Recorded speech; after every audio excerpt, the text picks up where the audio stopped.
Mr. President, thank you. There's a theory that Arab oil producers now are driving down the price of oil in order to hurt their competitors, including American oil producers.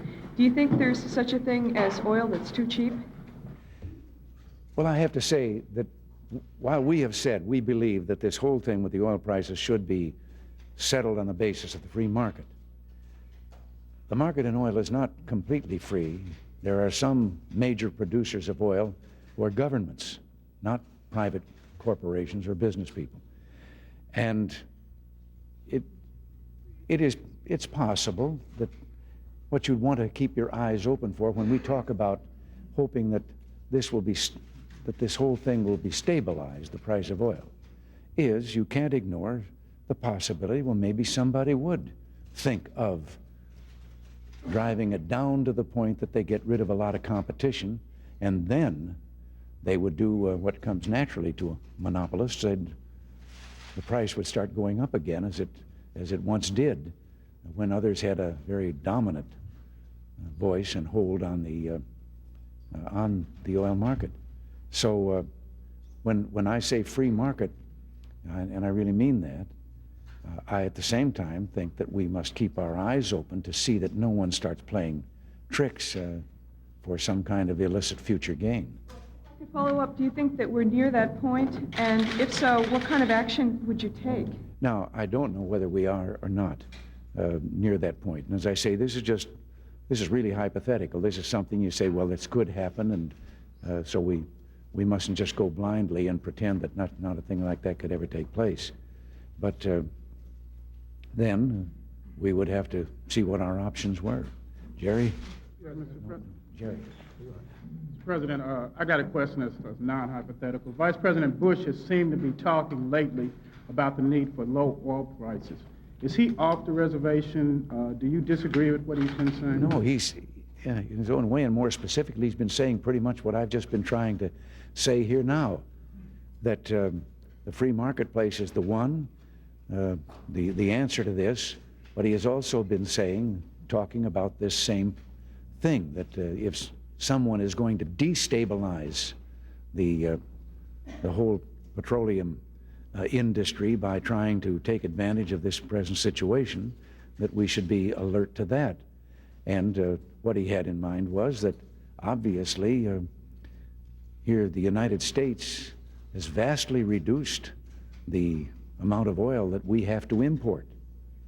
And now if we suddenly, however, have made it uneconomic to produce oil in our own country, to the point that we have to go back to further imports, we have, among other things, endangered our own national security. This is all that he's talking about, but we're saying the same thing.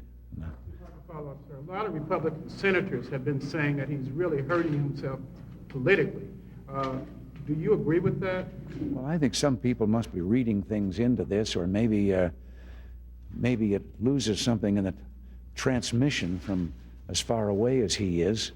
But actually, if I have made it a point to get exactly and specifically what he said, and I can't find myself quarreling with any of the remarks he's made.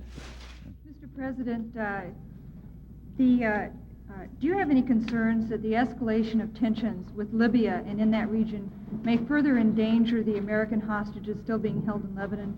And also, do you have any news about their well-being that you might share with us?